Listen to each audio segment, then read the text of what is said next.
जय हिंद students, welcome to study for civil services. आज है 28 फरवरी 2025 और आज के करंट अफेयर्स को हम लोग कवर करने वाले हैं।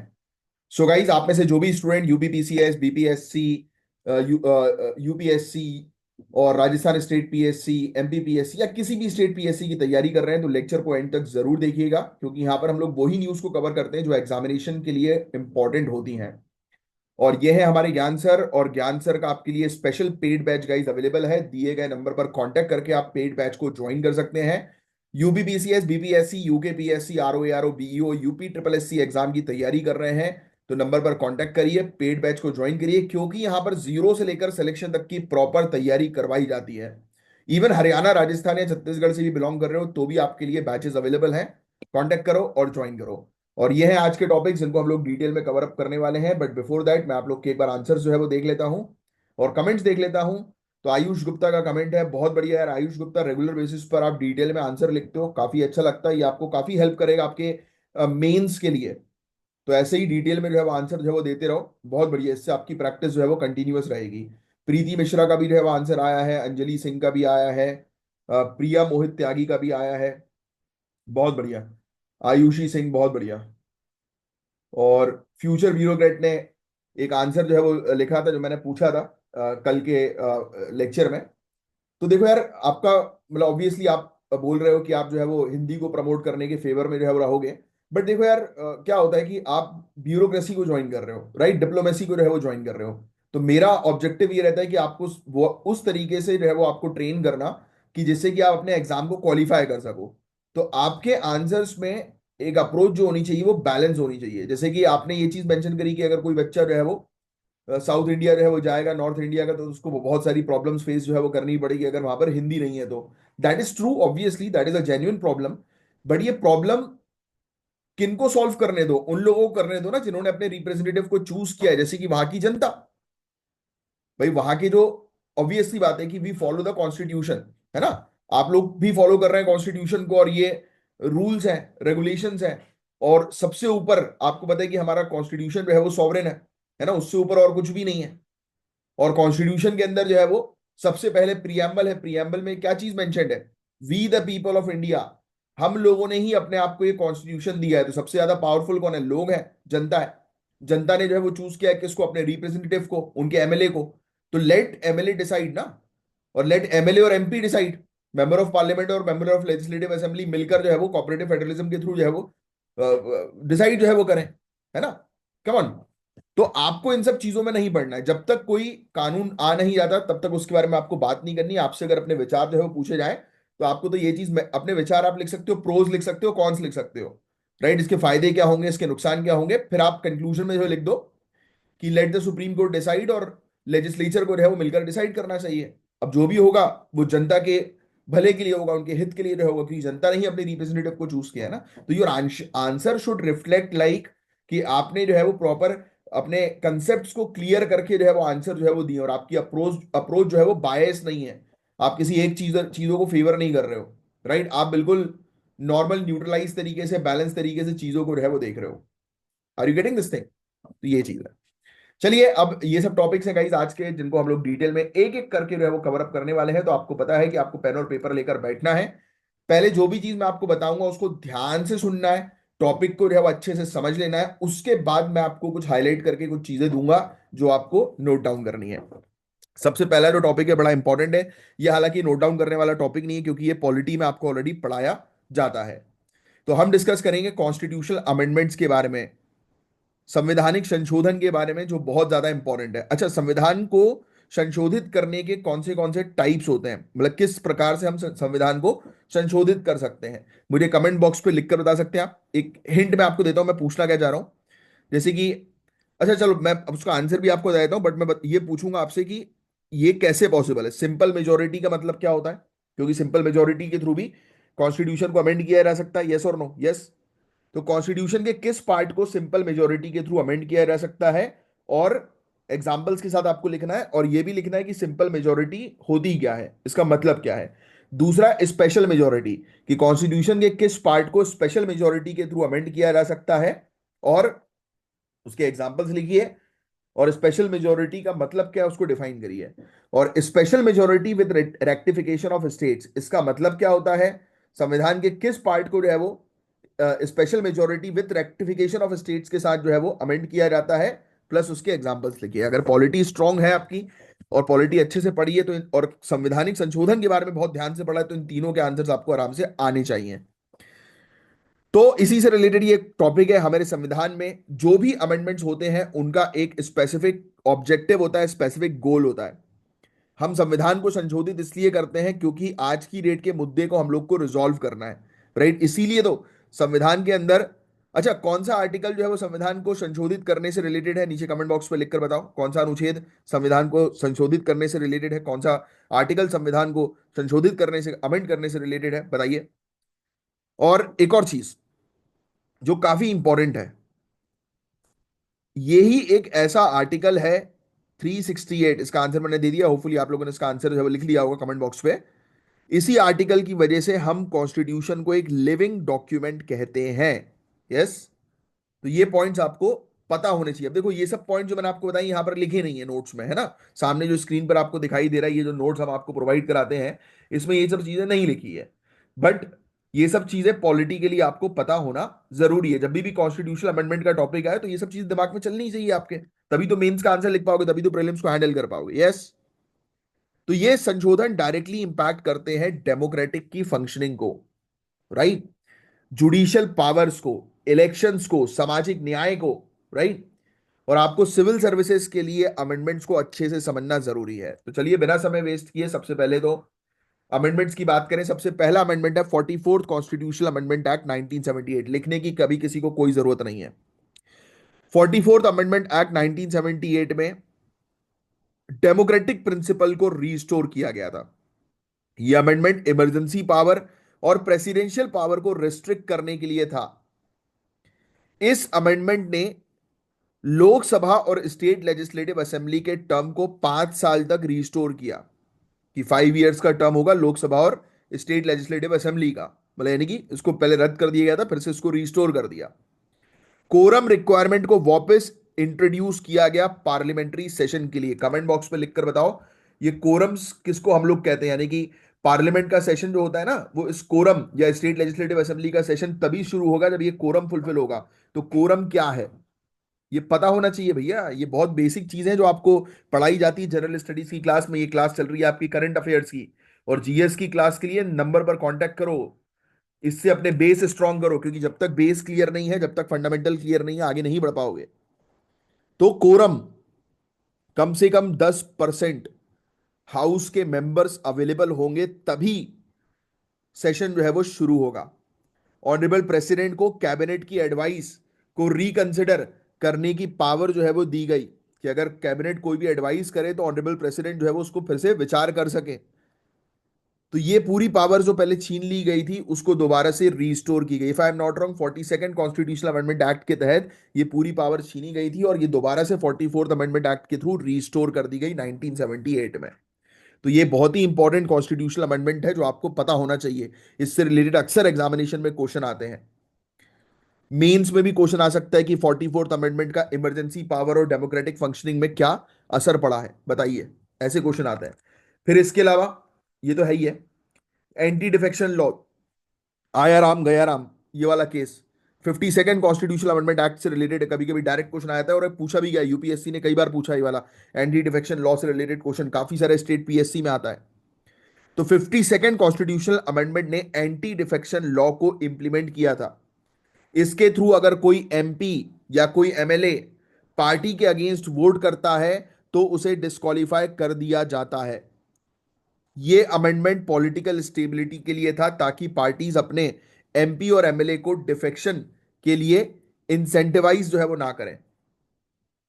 और प्रीलिम्स में 52nd अमेंडमेंट के प्रोविजंस पूछे जा सकते हैं। मेंस में एंटी डिफेक्शन लॉ जो है वो किस प्रकार से पॉलिटिकल स्टेबिलिटी इंश्योर कर रहा है, ऐसे क्वेश्चन आ सकते हैं। इसके अलावा और भी काफी सारे प्रोविजंस हैं, जैसे कि आपको 73rd 74th constitutional amendment act 1992 के बारे में पता होना चाहिए, जिसने पंचायती राज सिस्टम और म्युनिसिपैलिटीज को स्टैब्लिश किया, उसको संवैधानिक स्टेटस दिया मतलब। तो ये बहुत इंपॉर्टेंट है ये। प्रीलिम्स में डायरेक्टली क्वेश्चन आते हैं इनसे रिलेटेड, मेंस में डायरेक्टली आते हैं। 86 कॉन्स्टिट्यूशनल अमेंडमेंट एक्ट के तहत हम लोग को जो है वो देखने को मिला कि 2002 का था। राइट टू एजुकेशन को फंडामेंटल राइट बनाया गया, आर्टिकल 21A के तहत जो है वो उसको शामिल किया गया। ये अमेंडमेंट कहता है कि 6 से 14 साल के बच्चों को फ्री और कंपलसरी एजुकेशन देना चाहिए। ऐसे ही 99 कॉन्स्टिट्यूशनल अमेंडमेंट एक्ट जो है वो 2014 के अंदर हम लोग को जो है वो देखने को मिला, 99 कॉन्स्टिट्यूशनल अमेंडमेंट एक्ट। और इस अमेंडमेंट ने judicial national judicial appointment commission को इंट्रोड्यूस किया, जिसे जुडिशियल अपॉइंटमेंट की ट्रांसपेरेंसी आती है। जैसे आपको पता है कि जुडिशरी के अंदर एक सिस्टम चलता है अपॉइंटमेंट्स के लिए, कौन सा सिस्टम है वो, कोलिजियम सिस्टम। तो उसको खत्म करके ये चीज लाई गई थी, national judicial appointment commission, 99 amendment act 2014, जिसको नल एंड वॉइड डिक्लेयर कर दिया ऑनरेबल सुप्रीम कोर्ट ने। सुप्रीम कोर्ट ने बोला कि भाई ये असंवैधानिक है, हटाओ इसको। तो ये संविधान का संशोधन भी किया गया था, बट ऑनरेबल सुप्रीम कोर्ट ने उस संशोधन को रद्द कर दिया। इवन आपको बेसिक स्ट्रक्चर डॉक्ट्रिन के बारे में पता होना चाहिए, जो केशव नंदा भारती केस में देखने को मिला, जो ये कहता है कि संविधान के सभी पार्ट्स का संशोधन नहीं किया जा सकता। संविधान के वो पार्ट जो बेसिक स्ट्रक्चर के दायरे में आते हैं उसको पार्लियामेंट संशोधित नहीं कर सकती किसी भी तरीके से। तो ये कॉन्स्टिट्यूशनल अमेंडमेंट इंडिया की गवर्नेंस को मॉडिफाई करते हैं, शासन को मॉडिफाई करते हैं, ताकि मुद्दों को एड्रेस किया जा सके जो आज की डेट में देखने को मिलते हैं। हर अमेंडमेंट का एक स्पेसिफिक ऑब्जेक्टिव होता है। आप मुझे नीचे कमेंट बॉक्स पे लिखकर बताओ पिछले 5 लेटेस्ट कॉन्स्टिट्यूशनल अमेंडमेंट एक्ट्स और वो किन से रिलेटेड है। जैसे मैं आपको बता देता हूं कि 106 कॉन्स्टिट्यूशनल अमेंडमेंट एक्ट आज की डेट तक का सबसे लेटेस्ट है, जो कि 2023 में हम लोग को देखने को मिला था। जो महिलाओं के रिजर्वेशन से रिलेटेड है, पार्लियामेंट के अंदर 33% महिलाओं के रिजर्वेशन से रिलेटेड वो कानून है, 106 कॉन्स्टिट्यूशनल अमेंडमेंट एक्ट। पढ़िए, पता होना चाहिए आपको पिछले 5 कॉन्स्टिट्यूशनल अमेंडमेंट एक्ट में क्या क्या चीजें थी, ये आपको पता होनी चाहिए। 101st कॉन्स्टिट्यूशनल अमेंडमेंट एक्ट किससे रिलेटेड है, ये आपको पता होना चाहिए। जीएसटी जो लाया गया था वो किस कॉन्स्टिट्यूशनल अमेंडमेंट एक्ट के थ्रू लाया गया था, ये पता होना चाहिए। 10% जो रिजर्वेशन है economic weaker section of society को प्रोवाइड किया जा रहा है, वो किस कॉन्स्टिट्यूशनल एक्ट के थ्रू इंट्रोड्यूस किया गया, ये पता होना चाहिए। तब जाकर एक तैयारी आपकी मजबूत होती है, और ये सब चीजें आपकी मजबूत तब होंगी जब आप जनरल स्टडीज पर अपनी कमांड अच्छी बनाएंगे। और उसके लिए मैंने आपको बता ही दिया है, नंबर पर कांटेक्ट करो, अपनी कमांड बनाओ। चलो, तो ये मैंने आपको एक आइडिया दे दिया कि भाई ये पूरा टॉपिक किससे रिलेटेड है, संवैधानिक संशोधन की। और मैंने आपको सीरियसनेस बता दी कि भाई पॉलिटी पढ़ रहे हो तो ये चीजें अगर नहीं पता है तो चिंता वाली बात है बॉस, और ध्यान से पढ़ो और फोकस के साथ पढ़ो। अप्रैल 2023 से राष्ट्रीय सुरक्षा अधिनियम, नेशनल सिक्योरिटी एक्ट के तहत हिरासत में लिए गए सांसद अमृतपाल सिंह ने पंजाब और हरियाणा उच्च न्यायालय में याचिका दायर कर संसद के वर्त वर, संसद के वर्तमान में जारी सत्र, यानी कि जो करंट सेशन है, उसमें भाग लेने की अनुमति मांगी है। अब कहानी वही तो है भाई, आज की डेट में अब ये मुद्दा भी बहुत ज्यादा चल रहा है, द हिंदू में और इंडियन एक्सप्रेस में, हर जगह काफी आर्टिकल्स आ रहे हैं कि पॉलिटिक्स में जो ये क्रिमिनल्स हैं उनको लाइफ टाइम बैन जो है वो कर दिया जाए। अभी रिसेंट न्यूज थी, मेरे ख्याल से कल के ही द हिंदू न्यूज़पेपर में आई थी आर्टिकल में, जिसमें ये चीज क्लियरली जो मेंशन थी कि मना कर दिया भाई पॉलिटिशियंस ने कि हम लाइफ टाइम बैन जो है वो नहीं देंगे उन लोगों को जिनके ऊपर जो गंभीर अपराध के आरोप अपराधी हैं। तो ये चीज हम लोग को देखने वाली, ये टॉपिक हालांकि न्यूज में लिखने वाली चीज कुछ है नहीं काम की। अब ये बताया गया है कि ये चिंता जो है वो रेस कर रही है कि लोकसभा की सीट जो है इनकी आर्टिकल 101 क्लॉज 1 के तहत कॉन्स्टिट्यूशन के जो मैंडेट करता है कि एमपी अगर 60 दिन तक एब्सेंट है बिना परमिशन के तो उनकी सीट जो है वो खाली कर दी जाए। तो यही बताया जा रहा है कि पिछले उदाहरण जो हुए, पिछले जजमेंट जो है उनमें ये सजेस्ट किया गया कि एमपी जो है वो छुट्टी जो है वो ले सकते हैं अगर वो जेल जा रहे हैं तो सोचो यार, हद है भाई। एक एमपी जो है परमिशन ले रहा है कि भाई साहब मुझे मुझे छुट्टी दे दीजिए प्लीज, क्योंकि मुझे जेल हो गई है। अरे पहली फुर्सत में निकालो ऐसे एमपी को जिसको जेल हो रही है भाई। ये कौन सा तरीका हुआ भाई। हमारे रिप्रेजेंटेटिव, अब सोचो आप, एक एमपी है जिसको जेल हो रही है, वो सेशन में पार्टिसिपेट ही नहीं कर पा रहा, तो जनता के लिए क्या वो कानून बनाएगा, जनता के लिए क्या लॉ एंड ऑर्डर को वो मेंटेन करवा पाएगा, जनता के लिए क्या कल्याणकारी नीतियां जो है वो बना पाएगा, नहीं बनवा पाएगा ना। तो हटाओ ना उसको भाई। जो व्यक्ति प्रोडक्टिव नहीं है तो उसको क्यों, और पहली बात तो जनता ही यार चूज क्यों करती है, समझ में नहीं आता। अब समझ में नहीं आने वाली बात नहीं है, अब जनता भी क्या करे, कई बार डर के कारण, कई बार व्यवहार बनाने के कारण, क्या ही बोले अब। एनीवेज, तो ये मुद्दा तो आपको समझ में आ ही गया है, ये पॉलिटिसाइजेशन से रिलेटेड मुद्दा है, और इसी को लेकर फिर ये कुछ कॉन्स्टिट्यूशन में क्या रिफॉर्म्स हुए हैं, तो ये सामने आ गए हैं। तो आपको ये जो मैंने आपको बताया ना, 44th अमेंडमेंट एक्ट 1978, ये अच्छे से पता होना चाहिए कि इसमें क्या क्या प्रोविजन है। एंटी डिफेक्शन लॉ के बारे में पता होना चाहिए, जो मैंने आपको ऑलरेडी बता दिया। 99 constitutional amendment act, 73rd 74th constitutional amendment act, एक और था 88th constitutional amendment act, fiscal federalism और रेवेन्यू शेयरिंग से रिलेटेड था। 10th फाइनेंस कमीशन के रिकमेंडेशन के आधार पर इसको जो है वो बनाया गया कि जब भी आप रेवेन्यू शेयर करते हो, है ना, तो क्या चीजों को ध्यान में रखना चाहिए और इंश्योर किया गया कि 29% सेंट्रल टैक्स रेवेन्यू जो है वो स्टेट्स को डिस्ट्रीब्यूट किया जाए। ये वाला पॉइंट लिख लेना, इसके अंदर लिखने की जरूरत नहीं है, ये आपको लिखवाया जाता है पूरी चीजें, बट ये जरूर लिख लेना कि आज की डेट में आपको ये पूरे अमेंडमेंट एक्ट्स पढ़ने हैं, और प्लस जो मैंने बोला आपको कुछ अमेंडमेंट्स के बारे में मैंने अलग से भी आपको बताया, वो भी आपको पढ़ना है। 100 अमेंडमेंट 2014 का था। इसके अंदर अच्छा, ये इंडिया और बांग्लादेश से रिलेटेड था, काफी सारी जो बाउंड्रीज थी, टेरिटरीज थी, वो शेयर हुई, ट्रांसफर हुई बांग्लादेश इंडिया के बीच में, ये भी बहुत इंपॉर्टेंट था। ठीक है। 77th, 81st, 82nd, 85th amendment marginalise communities के सशक्तिकरण से रिलेटेड था। रिजर्वेशन अलाउ किया गया शेड्यूल का, शेड्यूल ट्राइब को। 50% सीलिंग जो है वो बैकलॉग वैकेंसी से हटा दी गई। अच्छा, मुझे कमेंट बॉक्स में लिखकर बता सकते हो कि रिजर्वेशन पर 50% की सीलिंग जो है वो किसने इंट्रोड्यूस करी थी? कौन सा कमीशन था जिसने बोला था कि 50% से ज्यादा रिजर्वेशन जो है वो नहीं देना है? कमेंट बॉक्स में लिख कर बताओ जिसको पता है। तो ये बहुत इंपॉर्टेंट क्वेश्चन जो पूछ रहा हूं मैं आपको। इकोनॉमिक वीकर सेक्शन के लिए 103rd, ये मैंने आपको बताया अभी थोड़ी देर पहले। 86th अमेंडमेंट एक्ट बहुत इंपॉर्टेंट, आर्टिकल 21 इसके अंदर शामिल किया गया। ऐसे ही 8th शेड्यूल के अंदर शेड्यूल लैंग्वेजेस को ऐड किया गया। 71st, ये डायरेक्ट क्वेश्चन आता है कि अभी लेटेस्ट कौन सी लैंग्वेज को जो है वो किस कॉन्स्टिट्यूशनल अमेंडमेंट एक्ट के तहत जो है वो शामिल किया गया, शेड्यूल लैंग्वेज के अंदर या 8th शेड्यूल के अंदर। ये अभी यूपीएससी 2024 में भी इससे रिलेटेड क्वेश्चन आया था। तो ये चीज है, देखो जीएसटी का मैंने बोला था ना आपको, 101st अमेंडमेंट एक्ट जीएसटी के इंट्रोडक्शन से रिलेटेड। तो जो चीज मैंने आपको बताई है वो चीज करो, बाकी इसमें अलग से नोट्स बनाने की आवश्यकता आप लोगों को नहीं है। तो आई थिंक आपको टॉपिक जो है वो पूरा समझ में आया होगा, और इसकी इंपॉर्टेंस आपको समझ में आई होगी कि कितना इंपॉर्टेंट ये टॉपिक है। स्पेशली ये टॉपिक जीएस से रिलेटेड था, बट फिर भी मैंने आपको इन डेप्थ इसकी नॉलेज जो है वो दी है।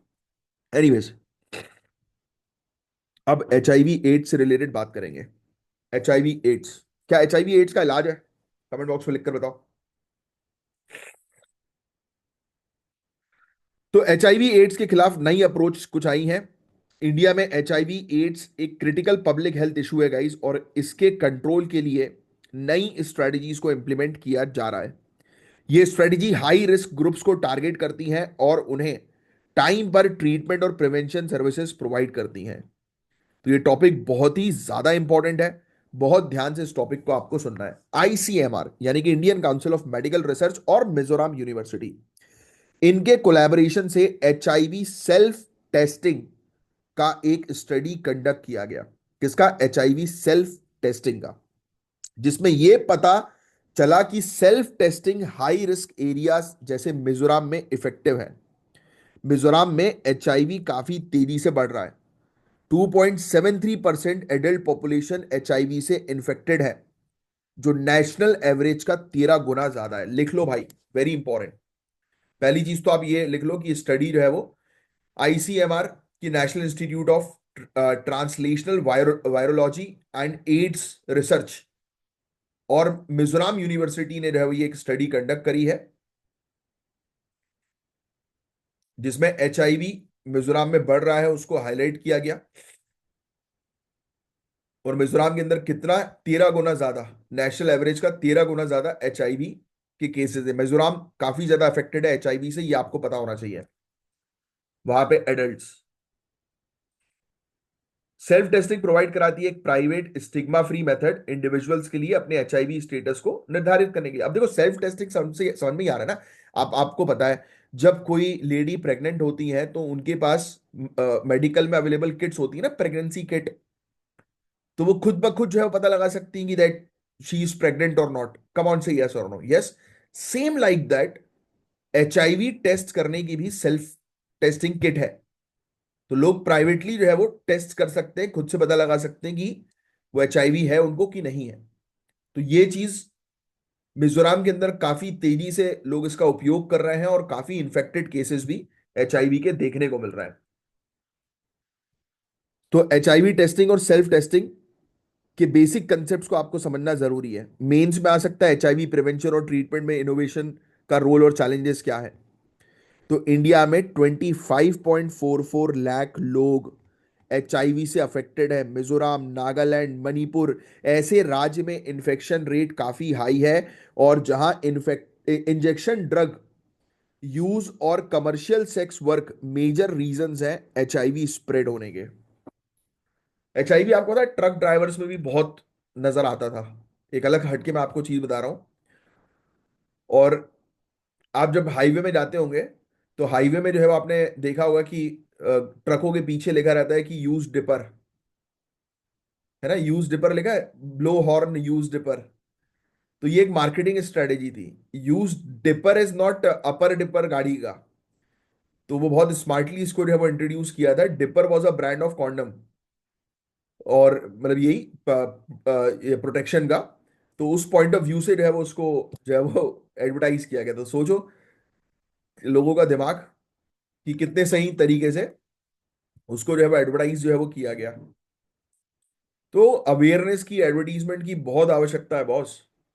आज की डेट में भी पीपल आर, और अब तो ये बहुत ज्यादा हो गया इवन युवाओं में। तो it is very important to make yourself protected, क्योंकि इसका बर्डन बहुत हाई है भाई, और ये बहुत ही घातक बीमारी है, बहुत ही घातक वायरस है। तो अर्ली एचआईवी डिटेक्शन से एड्स के प्रोग्रेशन को रोका जा सकता है। यानी कि आप जितनी जल्दी बीमारी को डिटेक्ट कर लो, उतनी जल्दी आप उस पर काम कर सकते हो। तो ट्रेडिशनल टेस्टिंग मेथड से ये ज्यादा बेटर है, क्योंकि लोग इजीली और प्राइवेटली टेस्ट कर सकते हैं। अर्ली टेस्टिंग से जल्दी ट्रीटमेंट मिलता है और एड्स को डेवलप होने से पहले रोका जा सकता है। तो मिजोरम में ये इनिशिएटिव जो है वो सेल्फ टेस्टिंग वाला, इसके सक्सेसफुल रिजल्ट्स ये प्रूव कर रहे हैं कि सेल्फ टेस्टिंग मॉडल जो है वो दूसरे जो नॉर्मल टेस्टिंग जो मॉडल्स होते हैं उससे काफी बेहतर है। क्योंकि उसमें लोगों को स्टिग्मा नहीं होता ना, झिझक नहीं होती, डर नहीं होता कि भाई मुझे हॉस्पिटल में जाकर मैं क्या बोलूं एचआईवी टेस्ट करो, अगर पॉजिटिव निकल गया तो अगर हॉस्पिटल में कोई पहचान वाला मिल गया तो कितनी बदनामी हो सकती है, बहुत सारी चीज हो सकती है। तो लोग बदनामी से बचने के लिए घर में टेस्ट कर रहे हैं। जैसे कि प्रेगनेंसी टेस्ट होता है, कई बार कॉन्ट्रासेप्टिव पिल्स भी आ गई हैं मार्केट में, है ना। तो लोग जो है वो उसका भी सेवन करते हैं, जैसे कि किसी प्रकार के उनको स्टिग्मा फेस ना करने पड़ी। तो मुझे तो ये समझ में नहीं आता भाई, इतना ही डर है तो करना ही क्यों है। क्या ही बोले अब, चलो एनीवेज। तो एस्टिमेशन मैंने आपको जो बता दिया, आंकड़े लिखने की आपको आवश्यकता नहीं। मिजोरम का आपको पता लग गया कि बहुत बुरी हालत है मिजोरम के अंदर। इवन नागालैंड, मणिपुर, आंध्र प्रदेश, तेलंगाना, इन सब एरियाज में भी बहुत ज्यादा बर्डन है एड्स का। सबसे ज्यादा जो लोग इंजेक्टिंग ड्रग का उपयोग करते हैं, वो होता है ना, क्या बोलते हैं, अरे यार ये ब्राउन शुगर हुआ, वो जो इंजेक्शन वाले ड्रग्स होते हैं ना, नशे वाले, तो उससे भी बहुत ज्यादा बढ़ता है, क्योंकि आपस में एक दूसरे के साथ शेयर कर रहे होते हैं वो सेम नीडल। तो सेल्फ टेस्टिंग वाली एचआईवी किट जो है वो काफी हेल्पफुल जो है वो बताई जा रही है। वर्ल्ड हेल्थ ऑर्गेनाइजेशन ने 2016 में इसका दुनिया भर में इंडोर्समेंट जो है वो किया, बोला कि भाई अपनाओ इसको। बट मात्र 41 कंट्री में इसको अडॉप्ट किया गया। इंडिया के अंदर अभी भी इसको ऑफिशियल तौर पे जो है वो इंट्रोड्यूस करना बाकी है। तो ये वाला पॉइंट लिख लो, सेल्फ टेस्टिंग किट के बारे में यहां पर बात की जा रही है। एचआईवी सेल्फ टेस्टिंग के अंदर होता क्या है, सेम बिल्कुल वैसे ही एक व्यक्ति अपना ब्लड सैंपल या अपना सलाइवा जो है वो कलेक्ट कर सकता है, और उसको टेस्ट किट का उपयोग करके उसको रिजल्ट मिल जाएगा। As simple as that. अरे जैसे कोविड के समय पर भी लोगों ने अपने घर पर ही कोविड किट्स के थ्रू जो है वो टेस्ट किया था ना। बट बड़ी बेकार किट थी भाई वो। मेरे को टेस्ट किया था तो नेगेटिव आ गया था, बट मुझे पता था कि मेरे को कोविड पॉजिटिव है। तो एक ऐसी घटना हुई थी मेरे साथ कि जब मैं कोविड पॉजिटिव हो गया तो मैंने अपने आप को रूम में लॉक कर दिया। तो घर वालों ने वो टेस्टिंग किट भिजवाई, तो वो नेगेटिव हो गई, तो बोल रहे थे चलो अब आ जाओ। तो मुझे पता था ना भाई कि भाई मेरी हेल्थ जो हो रही है, मुझे स्मेल नहीं आ रही, कुछ जो सिम्टम्स थे वो मैंने देखा, मैंने बेवकूफी नहीं करी, मैंने मना कर दिया घर वालों को। मैंने कहा मैं नहीं आऊंगा जब तक मेरा बिल्कुल, वो कौन सा टेस्ट था, पीसीआर, क्या नाम था यार उस टेस्ट का, मुझे नाम एकदम से अभी याद नहीं आ रहा। तो उस टेस्ट को मैंने जो है वो करवाया। तो उसके बाद जो है फिर वो जाकर सलाइवा सैंपल लेकर फिर वो 2 दिन बाद रिजल्ट आया कि हाँ भाई यू आर पॉजिटिव। पता था ना भाई, तो इसलिए सतर्कता बहुत ज्यादा जरूरी है। सेल्फ टेस्टिंग को प्रमोट करने के लिए कम्युनिटी बेस्ड अप्रोच जरूरी है। ये अप्रोच लोकल इन्फ्लुएंसर, युवाओं ग्रुप्स और रिलीजियस ऑर्गेनाइजेशन के थ्रू लोगों तक पहुंचती है। ठीक है, कॉलेज फेस्टिवल्स करो, कम्युनिटीज करो, लोगों को अवेयर करो बेसिकली। ठीक है, इस मॉडल से 2101 युवाओं ने टेस्ट किया, जिसमें 84% फर्स्ट टाइम टेस्टर थे और 85% ने कंफर्मेटरी टेस्टिंग के बाद एआरटी थेरेपी ली। ठीक है, मिजोरम मॉडल के सक्सेसफुल इंप्लीमेंटेशन से ये आइडिया ग्रो हो रहा है कि ये मॉडल दूसरे हाई प्रेवलेंस स्टेट में भी अडॉप्ट किया जा सकता है। तो ये बेसिकली ये पूरा आर्टिकल जो था वो सेल्फ टेस्टिंग एचआईवी किट के प्रमोशन से जो है वो रिलेटेड था, जिसको इंडिया के अंदर जो है वो मतलब पूरे नेशनल लेवल पर जो है वो प्रमोट करने की आवश्यकता है। काफी सारे लोगों को पता ही नहीं होगा सेल्फ टेस्टिंग किट के बारे में। बस जितनी चीज मैंने आपको लिखवाई बस उतना लिखो, बाकी ये सब आंकड़े लिखने की जरूरत नहीं, this is not important for you guys. HIV के बारे में फैक्ट्स लिख लो। आपको पता ही है इसके बारे में, इम्यून सिस्टम को अटैक करता है और ये CD4 सेल यानी कि व्हाइट ब्लड सेल को जो है वो टारगेट करता है। ये प्रीलिम्स में पूछा जा सकता है। अगर इसको ट्रीट नहीं किया गया तो एक्वायर्ड इम्यूनोडेफिशिएंसी सिंड्रोम हो जाएगा, यानी कि एड्स हो जाएगा। एचआईवी वायरस को ट्रीट नहीं करोगे तो एड्स में हो जाएगा। ठीक है, फैलता किससे है ये? तो इन सब चीजों से फैलता है, इवन ब्रेस्ट मिल्क से भी ट्रांसमिट होता है। इन सब चीजों से आप सभी को पता ही है। लिखना चाहो तो लिख लो, बाकी इसको लिखने की वैसे तो आवश्यकता नहीं है। सिम्टम्स इसके पता होने चाहिए, क्या क्या होते हैं। एडवांस स्टेज में सी मतलब आप देखो ट्यूबरकुलोसिस तक हो सकता है। प्रिवेंशन के लिए मैंने आपको बता दिया कि प्रिवेंशन स्ट्रेटेजीज अपनाओ, सेफ इंटरकोर्स प्रैक्टिस जो है वो करो। ट्रीटमेंट कोई भी क्योर नहीं है एचआईवी का, बट एआरटी थेरेपी हम लोग को जो है वो देखने को मिलती है, रेट्रोवायरल। ठीक है, बस यही है। तो उसमें सेल्फ टेस्टिंग किट के बारे में जो है वो इसके प्रमोशन से रिलेटेड ये बस आर्टिकल था। बहुत अच्छा आर्टिकल और बहुत इंपॉर्टेंट जो आप मेंशन करोगे। अब क्वालिटी ऑफ पब्लिक एक्सपेंडिचर के बारे में हम लोग डिस्कस करेंगे, QPE, जो इंडिया में इकोनॉमिक स्टेबिलिटी और ग्रोथ को डायरेक्ट इंपैक्ट करता है। अब आपको पता है गाइस, पब्लिक एक्सपेंडिचर का मतलब है गवर्नमेंट को अपने रिसोर्सेस को कैसे एलोकेट करना, और इसकी क्वालिटी को मेजर करना बहुत जरूरी है। अब देखो सरकार खर्चा कर रही है, बट सरकार उस जगह पे खर्चा करे जिससे कि पब्लिक को बेनिफिट हो, तभी तो फायदा होगा कि नहीं होगा। तो बस इसी को एनालाइज करने के लिए, ये मेजरमेंट, इसको मेजर करने के लिए बेसिकली ये क्वालिटी ऑफ पब्लिक एक्सपेंडिचर हम लोग को देखने को मिल रहा है। तो ये टॉपिक आपके जीएस पेपर 2 3 दोनों के लिए इंपॉर्टेंट है। Governance, public administration, economic reforms, इन सब के लिए इंपॉर्टेंट है। अब सुनो, कंसेप्ट पहले हम लोग जो है वो समझ लेते हैं, फिर इन सब चीजों पे आएंगे। देखो यार, पब्लिक एक्सपेंडिचर का मतलब है सरकार का पैसा खर्च करना, जो वो अपने सिटीजन्स के कल्याण के लिए करती है। अब ये खर्चे हेल्थ, एजुकेशन, इंफ्रास्ट्रक्चर और वेलफेयर स्कीम में होते हैं, इसी को बोलते हैं public infrastructure, sorry public expenditure, है ना। तो पब्लिक एक्सपेंडिचर का इंपैक्ट डायरेक्टली इकोनॉमी पर पड़ता है, जैसे कि मुद्राफीसदी, एम्प्लॉयमेंट, इकोनॉमिक ग्रोथ। बात समझिएगा, सरकार अगर इंफ्रास्ट्रक्चर पे खर्च कर रही है, रोड बनवाने पे खर्च कर रही है, ब्रिज बनवाने पे खर्च कर रही है, बिल्डिंग बनवाने पे खर्च कर रही है, तो क्या होगा, लोगों को जॉब्स मिलेगी, एम्प्लॉयमेंट जनरेट होगी, है ना, इकोनॉमी ग्रो करेगी। Yes, long term. बट एक बात समझिए, सरकार अगर सब्सिडीज में बहुत ज्यादा खर्च करेगी, सरकार सिर्फ कल्याणकारी एक्टिविटीज में जो है वो ज्यादा खर्च करेगी, तो ग्रोथ हम लॉन्ग टर्म पे नहीं कर पाएंगे। तो इट इज वेरी इंपॉर्टेंट कि सरकार अपना खर्चा जो करे, पब्लिक एक्सपेंडिचर करे, उसको बैलेंस करते हुए करे कि लोगों का कल्याण भी हो और long term strategies, long term goals achieve हो इकोनॉमिक डेवलपमेंट के लिए। Are you getting this point? ये चीज। तो पब्लिक एक्सपेंडिचर का इंपैक्ट डायरेक्टली किन चीजों पर पड़ता है वो मैं आपको बता चुका हूं। अच्छे अच्छी क्वालिटी के पब्लिक एक्सपेंडिचर से सोसाइटी का कल्याण इंप्रूव होता है और लोग long term economic growth achieve करते हैं, जो मैंने अभी आपको बताया। ठीक है, अब क्वालिटी ऑफ पब्लिक एक्सपेंडिचर जो है वो समझ लो, इसको आकलन करना तो इसका जरूरी है ही। ये ट्रेंड्स भी इन लोगों ने जो है वो दिए हुए हैं। ठीक है। अब quality of public expenditure, Reserve Bank of India ने quality of public expenditure index introduce किया, ये लिखेंगे आप, लिखो, quality of public expenditure index किसके द्वारा जो है वो इंट्रोड्यूस है, वो किया गया है रिजर्व बैंक ऑफ इंडिया के द्वारा इंट्रोड्यूस किया गया है। लिखेंगे, डायरेक्ट क्वेश्चन जो है वो आ सकता है, ताकि इस ये मेजर किया जा सके कि गवर्नमेंट का पैसा कितना एफिशिएंटली यूज हो रहा है। ये इंडेक्स 1991 के इकोनॉमिक लिबरेशन के बाद डेवलप किया गया था। 1991 में जो एलपीजी रिफॉर्म्स जो आए थे ना, तो उस समय जो है वो इसको डेवलप किया गया था, उसके डेटा के आधार पर डेवलप किया गया था। और quality of public expenditure index government के खर्चे के पैटर्न का प्रॉपर इवैल्यूएशन करती है और यह दिखाती है कि खर्चा कितना प्रोडक्टिव है या नहीं है।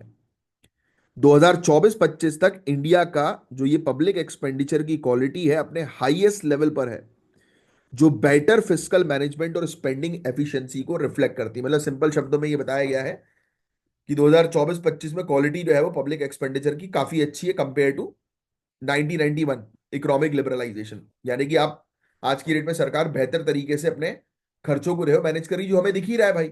आजकल देखिए आप, स्वच्छ भारत मिशन में आप देख लीजिए, राइट, स्मार्ट सिटीज मिशन में आप देख लीजिए, इंफ्रास्ट्रक्चर हर जगह किसी ना किसी सिटी में काम हो ही रहा है, कुछ ना कुछ काम हो ही रहा है और अच्छा काम। मेट्रो बन रहे हैं, फ्लाईओवर्स बन रहे हैं, है ना, साफ सफाई के लिए रेगुलरली कचरे की गाड़ी आ रही है, गाड़ी वाला आया घर से कचरा निकाल, है, हो रहा है कि नहीं हो रहा? हर जगह इंप्रूवमेंट हो रहा है, हर जगह डेवलपमेंट हो रहा है। दैट मीन्स कि गवर्नमेंट सही तरीके से अपने फिस्कल मैनेजमेंट कर रही है। और ये फिस्कल मैनेजमेंट का टॉपिक एफआरबीएम जिसको हम लोग बोलते हैं, fiscal responsibility and budget management, ये बहुत इंपॉर्टेंट टॉपिक है आपके एग्जामिनेशन के लिए, जो आपको पढ़ना बहुत जरूरी है, जो आपके जीएस पेपर 3 इकोनॉमिक्स के अंदर कवर करवाया जाता है। Fiscal responsibility and budget management very important, ये आपकी क्लासेस में कवर करवाया जाएगा। तो सरकार अच्छा काम कर रही है, कुल मिलाकर ये रिपोर्ट, ये इंडेक्स हमें बता रही है। ये सिर्फ समझना है, आपको लिखने की जरूरत नहीं है। समझ गए आप इतनी बातें? अब सुनो, अब ये quality of public expenditure index में कुछ इंपॉर्टेंट कंपोनेंट्स होते हैं जिसका आकलन करते हैं कि गवर्नमेंट की स्पेंडिंग सही हो रही है कि नहीं हो रही।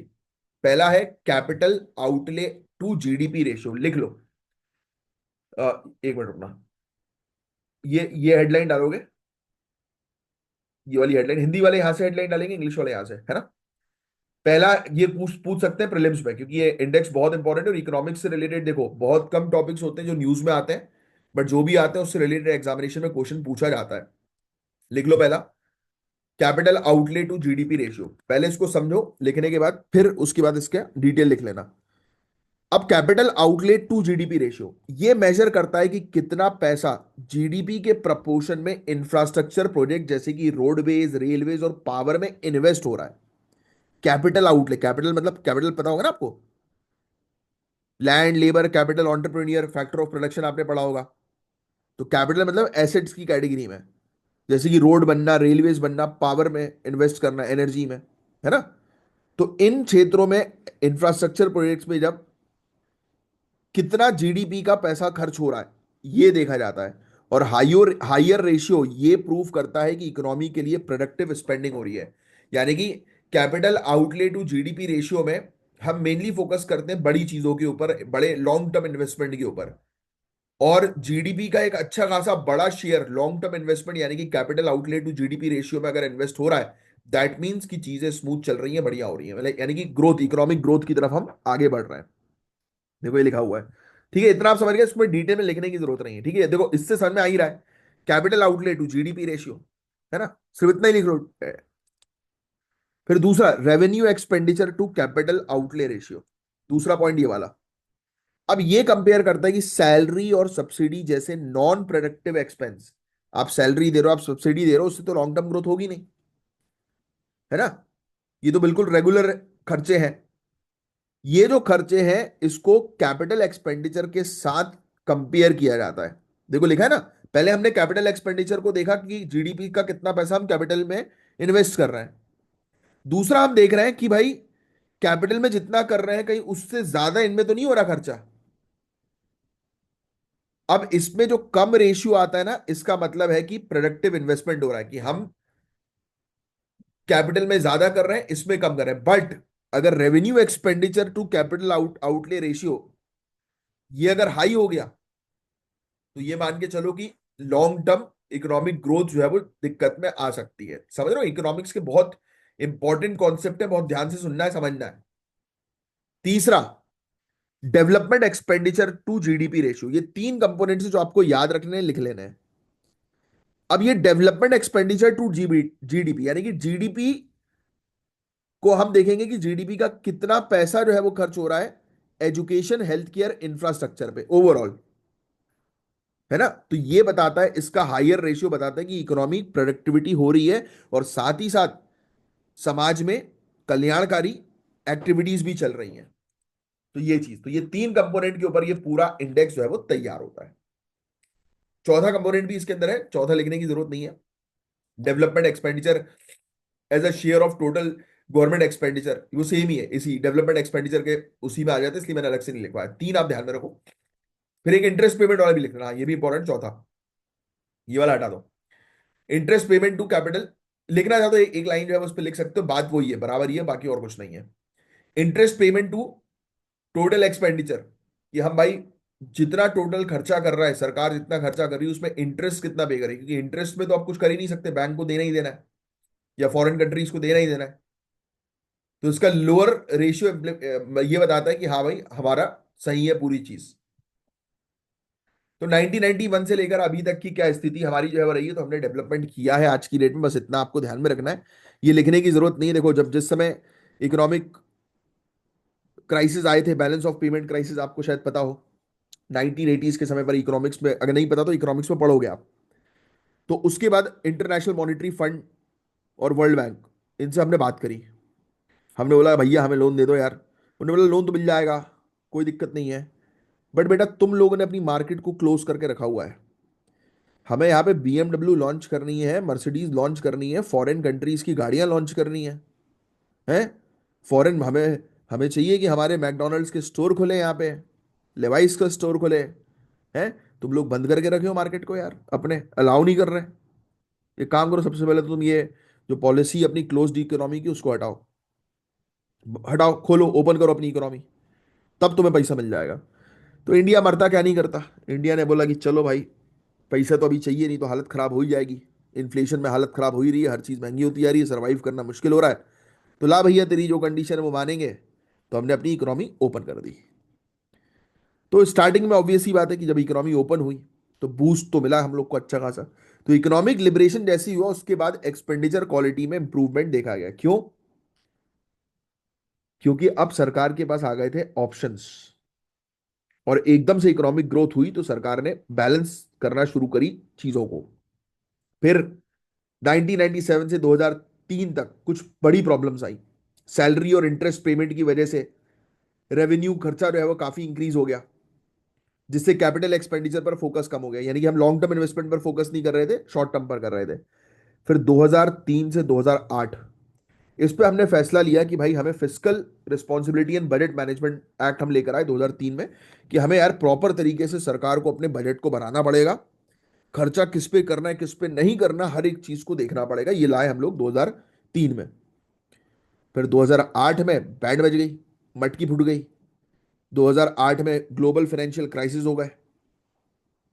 उसके बाद गवर्नमेंट स्टिमुलस पैकेज लेकर आई, लेकिन एक्सेसिव स्पेंडिंग ने फिस्कल डेफिसिट बढ़ा दिया। हमने पब्लिक के ऊपर इतना खर्चा कर दिया सिचुएशन को हैंडल करने के लिए कि लोन लेना शुरू कर दिया, और लोन लेकर खर्चा करना शुरू कर दिया, जिससे हम सेल्फ सस्टेनिंग इकोनॉमी से हटकर कर्जे के बोझ में आ गए। तो ये बड़ी एक गलत कदम हो गया था। फिर इस गलत कदम को जो है वो सुधारने के लिए 2013 से 19 तक जो है वो काम करना शुरू किया। राज्यों को और पावर दे दी गई, उनके खर्चे की क्वालिटी को इंप्रूव करने के लिए फाइनेंस कमीशन ने वेरियस रिकमेंडेशंस दिए, अलग अलग इनिशिएटिव्स जो है वो शुरू किए। इंटरनेशनल लेवल पर मीटिंग्स बैठी, नेशनल लेवल पर मीटिंग्स बैठी, रीजनल लेवल पर मीटिंग बैठी, है ना। ये चीजें हो, और अब हम इम्प्रूवमेंट की कैटेगरी में आ गए, and thanks to our policies और हमारे पॉलिसी मेकर्स, आने वाले समय में जैसे कि आप बनोगे, है ना। तो यही चीज है। चाहो तो लिख सकते हो, काफी अच्छा आर्टिकल है कि ट्रेंड क्या है पब्लिक एक्सपेंडिचर का, पूरा लिख सकते हो आप, ये पूरी चीजें जो मैंने भी आपको बताई। 2019 से 15 में तो हालांकि हमारी मटकी फिर फूटी थी कोविड 19 में, बट फिर भी हम रिकवरी स्टेज पर जो है वो आ गए, थैंक्स टू अवर पॉलिसीज, जिसकी वजह से ये सब पॉसिबल हुआ। बट चीजें इतनी आसान नहीं है। गवर्नमेंट को ज्यादा पैसा आज भी सैलरी, पेंशन, सब्सिडीज पर खर्च करना रहता है, जिससे लॉन्ग टर्म ग्रोथ के लिए पैसा बचता नहीं है। फिस्कल डेफिसिट बढ़ता जा रहा है, कर्जा बढ़ता जा रहा है, प्रॉपर तरीके से रिसोर्सेज को एलोकेट नहीं कर रहे हैं। आज भी रिच और पुअर के बीच में गैप है। जो गरीबी को खत्म करने का जो प्लान था 1947 का, वो अभी तक जो है वो वैसा का वैसा ही है भाई। गरीबी खत्म हो ही नहीं रही, क्या करे आदमी है। Zero budget, zero based budget, budgeting, ये बहुत इंपॉर्टेंट टर्म है। इसको इंप्लीमेंट करो, zero based and performance based budgeting. Her department को अपने बजट को जीरो से जस्टिफाई करना होगा। जीरो से, आपके पास कितना पैसा आया, आप क्या खर्च कर रहे हो, क्या नहीं करो, एफिशिएंट होना पड़ेगा। ना कि प्रीवियस ईयर के एलोकेशन पर रिलाई करें कि पिछले साल इतना आया था तो हमने ये चीज करी, पिछले साल नहीं। आज अगर आपके हाथ में जो पैसा दिया जाएगा, उस पैसे का आप किस तरीके से कितना अच्छा इस्तेमाल करेंगे। और एक चीज होती है, अब देखो, एक बढ़िया चीज बताता हूं आपको। आप डिस्ट्रिक्ट कलेक्टर हो, ठीक है। एक क्वेश्चन है, इसका आंसर देना कमेंट बॉक्स पे लिखकर। आपको जो है वो एलोकेट किया 100 करोड़ रुपए, ठीक है। मिनिस्ट्री की तरफ से आपको 100 करोड़ रुपए एलोकेट किए। आप डिस्ट्रिक्ट कलेक्टर हो, डीएम हो, और मैं कैबिनेट सेक्रेटरी हूं, ठीक है। ये मान के चलते हैं, मैंने आपको जो है वो 100 करोड़ रुपए जो है वो दिए, और आपका एक फ्रेंड है जो अगेन दूसरी डिस्ट्रिक्ट का डिस्ट्रिक्ट कलेक्टर, उसको भी 100 करोड़ रुपए दिए। और हमने बोला कि आपको अपनी डिस्ट्रिक्ट के अंदर जो है वो फ्लाईओवर्स वगैरह करने हैं, बढ़िया काम करना है, 1 साल का प्रोजेक्ट है, और आप बढ़िया से काम करो। हमने आपको पूरा प्रोजेक्ट फाइल दे दी, दोनों की सेम है। मतलब जितना काम आपको करना था, सेम ब्रिज आपको बनाना था, सेम उसको भी सेम उतना ही काम दिया, सब कुछ उतना ही दिया। सामने वाले व्यक्ति ने जो है वो 100 करोड़ रुपए खर्च कर दिए, आपने जो है वो मुझे 10 करोड़ रुपए बताया कि सर 10 करोड़ रुपए बच गए हैं, मैंने बहुत अच्छे से काम किया, बहुत सस्ते में काम करवाया, बहुत बढ़िया काम कराया, अब ये 10 करोड़ रुपए मैंने बचा लिए। तो शाबाशी आपको मिलनी चाहिए, या शाबाशी दूसरे डिस्ट्रिक्ट के कलेक्टर को मिलनी चाहिए जो आपका दोस्त है?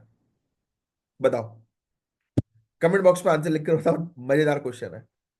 जैसे फॉर एग्जाम्पल, आपको जो है वो घर में होता है ना कि घर में मम्मी ने जो है वो बोला कि जा बेटा यार ये सामान ये लिया ना। आप जब घर पे आते हो कि देखो मैं तो मोल भाव करके सस्ते में लिया आया, तो घर वाले कितना खुश होते हैं, अरे वाह बेटा, शाबाशी मिलती है। तो यहाँ पर शाबाशी किसको मिलेगी? आपको पता है ये सिस्टम गवर्नमेंट का अलग होता है। यहाँ पे आपको चिल्लाया जाएगा कि गधे, 10 करोड़ रुपए बचाए क्यों है, जब तुम्हें पूरे 100 करोड़ रुपए दिए गए थे कि खर्च करने हैं तुम्हें, तो बचे क्यों ये पैसे? कहीं तुमने गड़बड़ी करी, इंक्वायरी तुम्हारे ऊपर बैठ जाएगी। तो this is the reality of system. अगर तुम एफिशिएंट तरीके से पैसा बचाओगे भी ना, तो गुस्सा तुम पे कर दिया जाएगा, इंक्वायरी तुम पे बैठा दी जाएगी कि तुमने बेटा घोटाला किया है, इसलिए इतने पैसे बच गए, देखो उसके तो बचे नहीं। तुमने क्या गड़बड़ी करी है ये बताओ। सबसे पहले लाइन अटैच कर दिया जाएगा कि हटाओ डिस्ट्रिक्ट कलेक्टर की पोजीशन से। चलो ये तो मजाक की बात है, बट ये रियलिटी है, ये सच है। अब आप बोलोगे सर ये तो जस्टिफाइड नहीं है, जस्टिफाइड है। कैसे है मैं आपको बताता हूँ।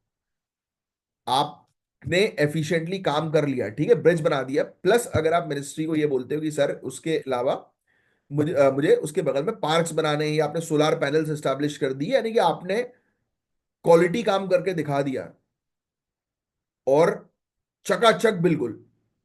फिर जब फील्ड विजिट होगी, तो फील्ड विजिट के दौरान आप बताएंगे कि देखिए हमने ये टेक्नोलॉजी का इस्तेमाल किया, ये किया, वो किया, और दूसरी डिस्ट्रिक्ट का कलेक्टर है उसने ये सब ना किया, क्योंकि आपके पास आपने एफिशिएंटली काम किया, आपके पास पैसे बचे, तो आपने यूटिलाइज कर लिया उसको, और दूसरी जगह में और चमका दिया उस क्षेत्र को, थोड़ा सा उसको और पेंटिंग बनवा दी, डिजाइन करवा दी, मतलब बेहतरीन करा दिया।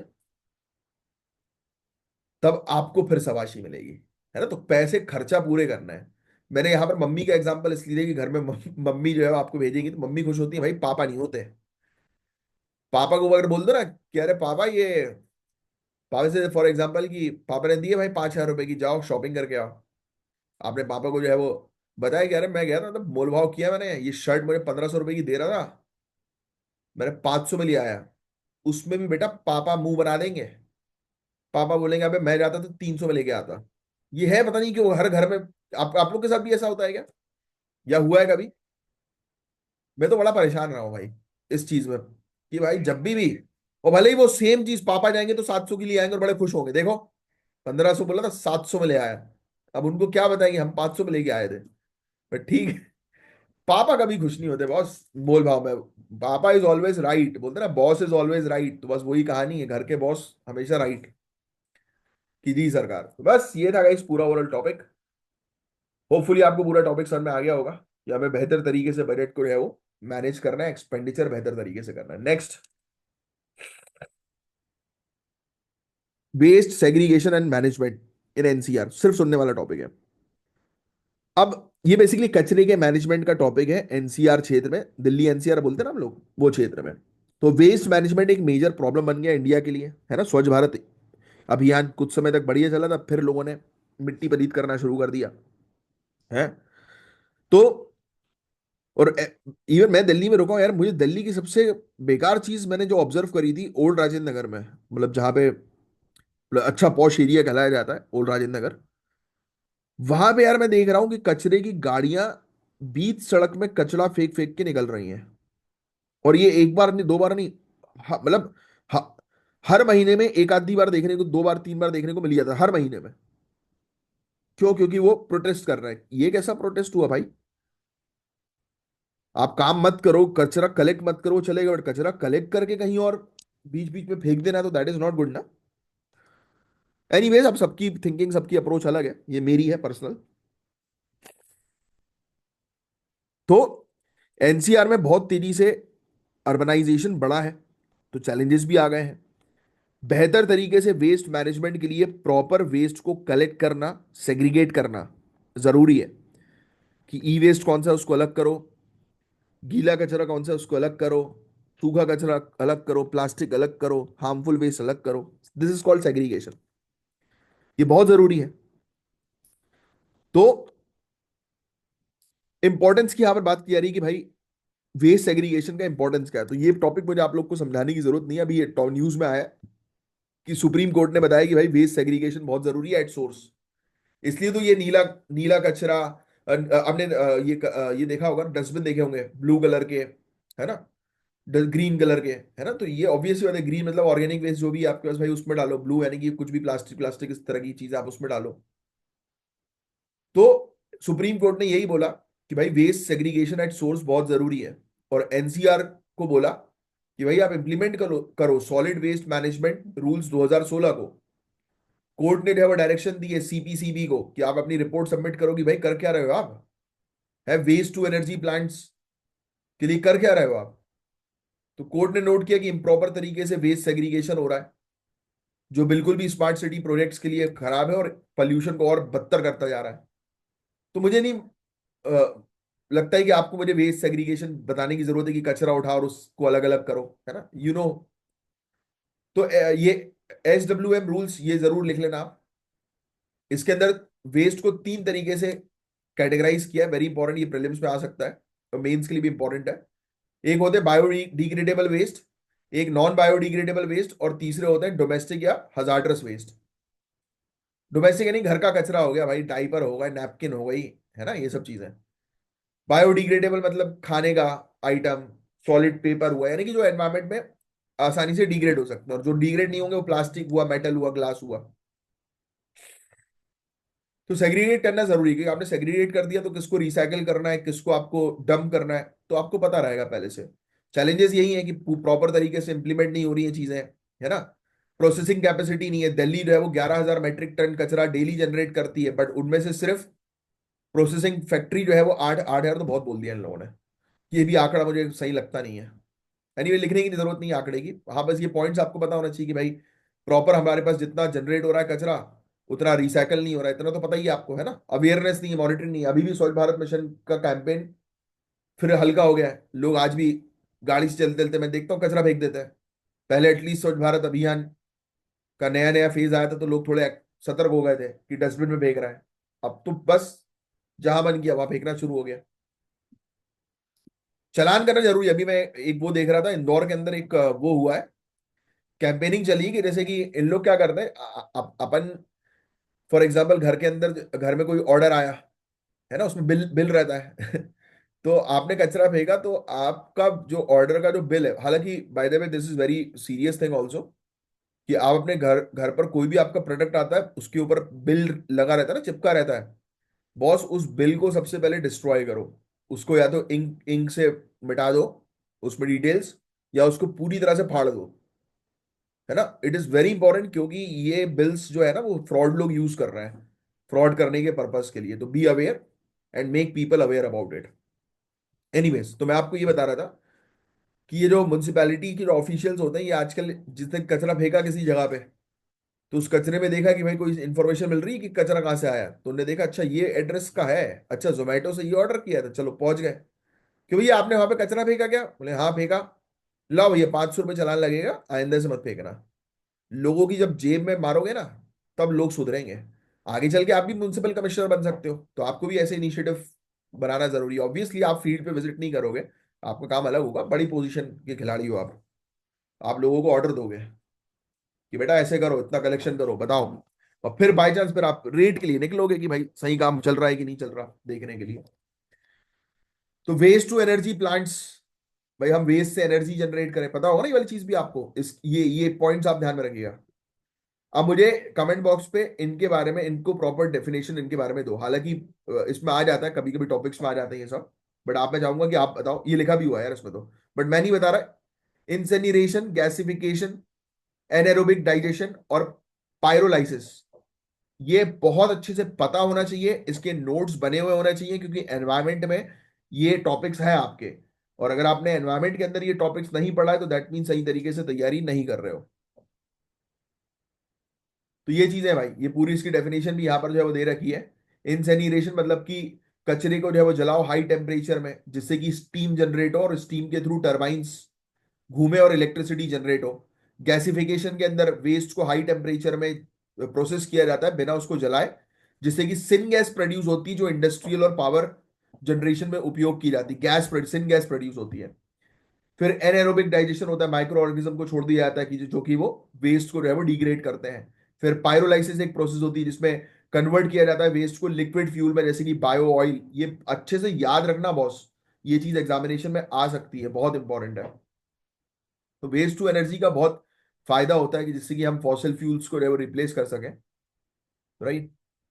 एक ड्राफ्ट आया है सॉलिड वेस्ट मैनेजमेंट रूल्स 2024 का। ड्राफ्ट हमारे लिए काम का नहीं होता, बट इसके अंदर सैनिटेशन वर्कर यानी कि सफाई कर्मचारी को ऑथोराइजेशन दी जा रही है कि वो फाइन इंपोज कर सकते हैं, और इम्प्रॉपर वेस्ट सेग्रीगेशन के लिए वेस्ट को 4 कैटेगरी में सेपरेट करने की बात की गई। गीला कचरा, सूखा कचरा, जो मैं आपको बता रहा था ना, वही वही वाली चीज है यहाँ पर। ग्राम पंचायत ओपन एग्रीकल्चरल वेस्ट यानी कि स्टबल बर्निंग जिसको हम लोग बोलते हैं ना, जो लोग करते हैं पराली को जला देते हैं, तो उसको रोकने के लिए जो है वो ग्राम पंचायत जो है वो सख्त कार्रवाई करे। तो ये सब चीजें इसके अंदर मेंशन्ड है। आप आर्टिफिशियल इंटेलिजेंस का उपयोग करो वेस्ट मैनेजमेंट सिस्टम के लिए। एनीवेज, ठीक है। अच्छा, अभी ये था हिंदू में आया था ये वाला कली की न्यूज में तो आया था ये वाला टॉपिक, कल या परसों की न्यूज में। एक रिसर्च जो है वो सामने आई है। रिसर्च के बारे में आपको ध्यान में रखने की आवश्यकता नहीं है, सिर्फ आपको पता होना चाहिए कि जो ये कोल बेस्ड जो ये पावर प्लांट्स होते हैं ना, इससे नाइट्रोजन ऑक्साइड जो है वो रिलीज होता है। इसमें नाइट्रोजन ऑक्साइड दिया है इन लोगों ने कि नहीं दिया है, नहीं, ये दूसरी जगह से मेरे ख्याल से न्यूज इन्होंने पिक करी है। आप लिख लेना, ये कोल बेस्ड जो पावर प्लांट्स होते हैं ना, अरे इलेक्ट्रिसिटी जनरेट करने वाले पावर प्लांट्स की बात कर रहा हूं मैं, है ना। तो वो उससे, या फिर कोई भी इंडस्ट्री ले लो आप, उससे जो नाइट्रोजन ऑक्साइड रिलीज होता है ना, ये बता रहे हैं उसके कारण हर साल 7,000 करोड़ रुपए का एग्रीकल्चर में नुकसान हो रहा है। इसमें हमारे जो गेहूं और चावल का जो प्रोडक्शन है वो 10% से घट गया है काफी सारे क्षेत्र में, पंजाब हुआ, हरियाणा हुआ, राइट, वेस्ट बंगाल हुआ, इन सब एरियाज में। तो ये वाली न्यूज हम लोग को ये देखने को मिल रही है। तो अब देखो, ये चीज लिख लेना, ये बहुत इंपॉर्टेंट है। कुछ क्लीन मेथड्स हैं, आप कुछ तरीके अपना सकते हो एनर्जी जनरेट करने के लिए। ऑस्मोटिक पावर जिसको हम लोग बोलते हैं, ऑस्मोटिक पावर, इलेक्ट्रिसिटी इसमें जनरेट की जाती है ऑस्मोटिक प्रेशर का उपयोग करके। और इसमें फ्रेश वाटर और सी वाटर के बीच का डिफरेंस देखो, ऑस्मोटिक पावर, जो मैं आपको कल परसों मैंने आपको बताया ना कि फ्रेश वाटर का सॉल्ट कंटेंट जो है वो 5 पार्ट्स पर 1000 तक का हम लोग को देखने को मिलता है। और सॉल्ट वाटर का 35 पार्ट्स पर थाउजेंड सॉल्ट कंटेंट हम लोग को देखने को मिलता है सॉल्ट वाटर का या सी वाटर का, है ना। तो इसको जो है वो सी वाटर और फ्रेश वाटर के बीच में जो डिफरेंस है उसका उपयोग करके इलेक्ट्रिसिटी जनरेट की जाती है। उस मेथड को हम osmotic power electricity generation method बोलते हैं। लिख लेना। रिसर्चर्स ऑस्ट्रेलिया और यूएसए के अंदर सक्सेसफुली इस मेथड के थ्रू जो है वो इलेक्ट्रिसिटी जनरेट कर रहे हैं सैलिनिटी ग्रेडियंट के थ्रू। बहुत इंपॉर्टेंट है, बहुत इंपॉर्टेंट, एग्जाम में आ सकता है, लिख लेना। इंडिया के अंदर इतनी बड़ी कोस्ट लाइन हमारे पास है 11,000 किलोमीटर की भाई, उससे ज्यादा की।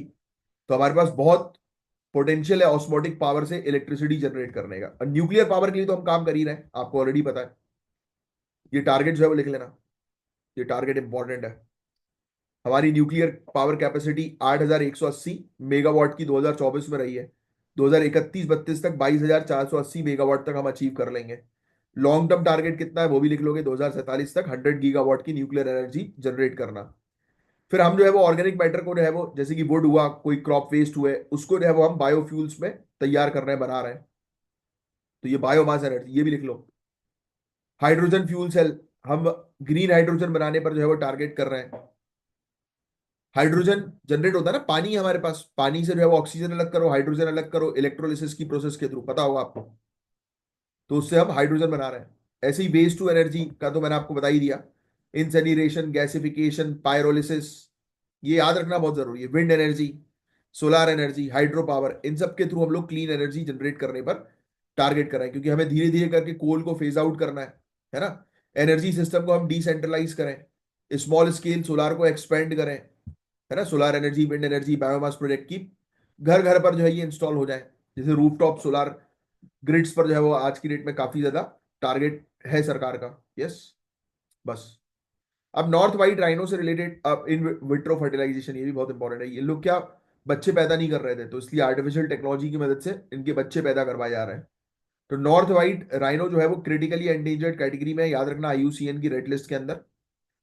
और इन विट्रो फर्टिलाइजेशन के एडवांसमेंट से 36 एम्ब्रियो जो है वो क्रिएट किए जा चुके हैं, और इनकी संख्या बढ़ाई जा सकती है इन फ्यूचर।